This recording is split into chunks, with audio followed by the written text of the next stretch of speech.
భూపాల్పల్లి జిల్లా కాటారం మండల కేంద్రంలో గురువారం అయ్యప్ప ఫంక్షన్ హాల్లో పెద్దపల్లి జిల్లా అధ్యక్షుడు చందుపట్ల సునీల్ రెడ్డి ఆధ్వర్యంలో ఎన్నికల సమావేశాన్ని నిర్వహించగా ఎంపీ అభ్యర్థి గోమాస శ్రీనివాస్ పాల్గొన్నారు. ఆయన మాట్లాడుతూ ఈ ప్రాంతం రాసి 35 సంవత్సరాల నుండి ప్రజాసేవలో ఉన్నానని గుర్తు చేశారు. ప్రజల సేవ ఓట్లు వేయించుకొని గెలిపించిన ఎమ్మెల్యేలు ఎంపీలు అధికారాన్ని అనుభవిస్తూ ప్రజల అభివృద్ధిని మర్చిపోతున్నారని తెలిపారు. భారతదేశాన్ని అభివృద్ధి పరుస్తున్న ప్రధానమంత్రి నరేంద్ర మోడీని బలపర్చారని కోరారు. ఈ కార్యక్రమంలో పెద్దపల్లి పార్లమెంట్ నియోజకవర్గ convenor Venkateswarlu, incharge Chandupatla Sunil Reddy, Kataram Mahadevapuram Mahamutharam BJP party అధ్యక్షులు బండా వల్లారెడ్డి, అంతర్గత రాజమౌళి తదితరులు పాల్గొన్నారు. రాజకీయ ఓటు దోపిడీ జరిగింది కాబట్టి ఆ ఓటు దోపిడీ జరగద్దంటే మీరందరూ మీ ప్రాంతాల్లో నిలబడి మీ గ్రామాలలో మీరే తథానాయకులుగా ఎదగాలి. మీ గ్రామంలో ఓటు దోపిడీ దారులని మీరు అరికట్టాలి. ఓటు దోపిడీ కోసం వస్తున్నటువంటి దోపిడీదారులని అరికట్టి భారతదేశాన్ని రక్షింపజేస్తున్నటువంటి నరేంద్ర మోదీ గారిని మీరు ఆశీర్వదించాలి.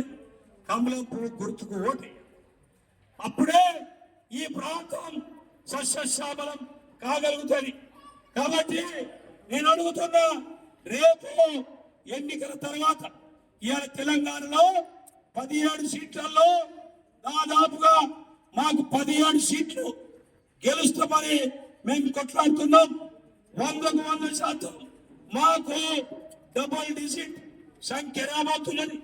కాబట్టి రేపు ఎప్పుడైనా ఈ యొక్క రాష్ట్రంలో భారతీయ జనతా పార్టీ అధికారంలోకి రావడం ఖాయం. అప్పుడు 60 సంవత్సరాల నుంచి వెనుకబడిపోయినటువంటి రాష్ట్ర ప్రభుత్వానికి సంబంధించిన పనులన్నీ మేము చేసి ఇవాళ మీకు అభివృద్ధి చేయిస్తాం. అంతేకాదు మిత్రులారా, ఈ రాష్ట్ర ముఖ్యమంత్రి ఒక మోసగాడు. కాంగ్రెస్ పార్టీ అంటే 420 పార్టీ 420. ఎందుకంటే ఎలక్షన్ కంటే ముందు రైతులకు 2 లక్షల రుణమాఫీ చేస్తానన్నాడు. చేసిండో చేయలేదు.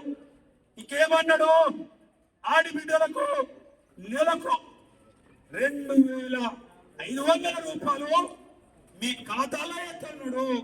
వేసిండా? వేయలేదు. అంతేకాదు దళిత కుటుంబాలను దళిత బంధు 12 లక్షలు ఇస్తాడు. ఇచ్చిండా? ఇయ్యలేదు.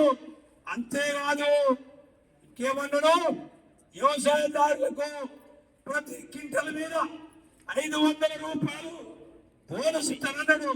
ఇచ్చిండా? ఇవ్వలేదు. కాబట్టి ఈ రాష్ట్ర ముఖ్యమంత్రి మోసగాడు కాదా? మోసగాడేనా? 420 కాబట్టి ముఖ్యమంత్రి మోసం